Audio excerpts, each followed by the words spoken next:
motivate you guys to shift towards that? There was a couple empties early in the game. The quarterback got hit twice. We didn't get the ball out. We kind of got out of that, so we utilized it a little bit, but the formation wasn't the problem today for our offense. Other questions in the room? Go ahead. Monica Costello, AP. Coach, coming in, was this a Colorado team that you expected to see? What did you expect when you see the team coming with an interim coach, had bye week? How do you prepare your team for situations like that? We do every week. They have good players. Mike Sanford's a good coach. Congratulations to them. They deserve credit. But when we prepared like we do every week, and last week we practiced really hard, and we practiced the entire week. We had a really heavy week of practice this week, and we came out, and, I mean, just, it's bad football, especially offensively. You can't win scoring one touchdown. It's very hard to win in at this level, scoring one touchdown. You got to put the ball in the end zone. And credit to them, they did it more than we did.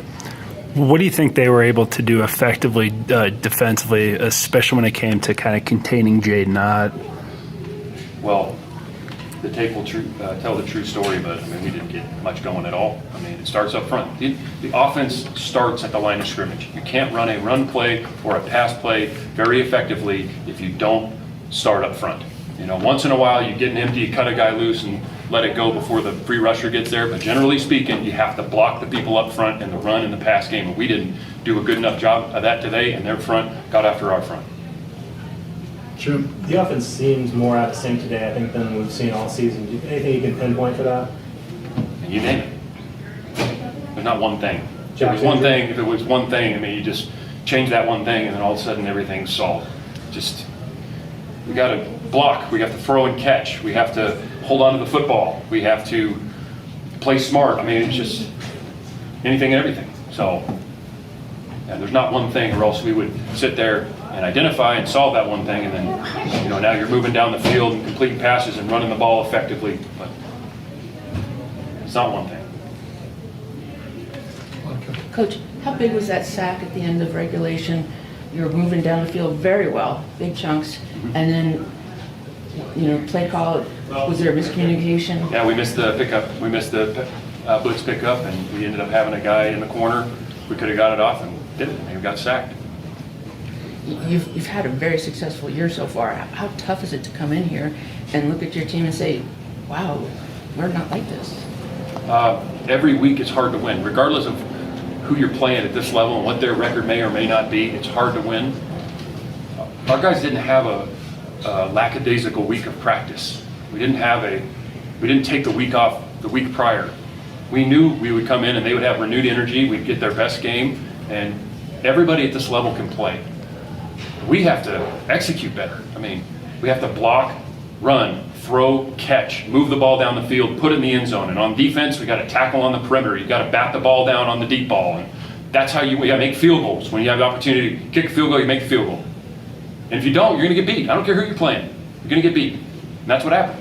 So again, you got to give Colorado credit. They did a great job, and Mike's a really good coach. And so this is not about diminishing anything they did.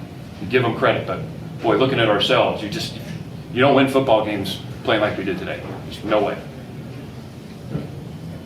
Coach, I know it's only been like a few minutes, but how was Colorado so effective at getting A-gap and B-gap pressure throughout the day? Well, it's going to come up on the. It depends on the protection. Depends on the run. Depends on the front. It depends on the front. I mean, yeah, we'll look at that on the tape. But I mean, we see over and under and odd fronts all the time. I mean, there's not a ton of secrets at this level. You know, you see these different fronts and different pressures. Some people do them more. Some people do them less. And we just. Boy, good. When we watch the tape, I could give you a better evaluation, but obviously it was a major issue. You're going into a tough stretch of the schedule. How do you shake this off and you guys refocus? Come back and work at it. I mean, you show up ready to work on Monday. You eat the loss and you internalize it, and you should feel terrible. I mean, you should be outraged about how you played if you don't perform to your best, and then you got to come back and go to work. I mean, you can't, put your hood on and hide from everybody. You stick your chest out, you go to work, and you own it. Everybody, coaches, players, everybody. The entire program owns it, starting with me. I take the responsibility for the performance of the team, and that was not good enough. How tough is this? I don't know, tough's what's tough? I mean, if we don't play to our potential in any given week, you can get beat. And what we need to do is play up to our potential. And we got to hold them accountable as coaches. We got to give them directions and answers. We got to do a better job of that. Offense, defense, special teams. And then the players have the shared responsibility of going out and executing on Saturday.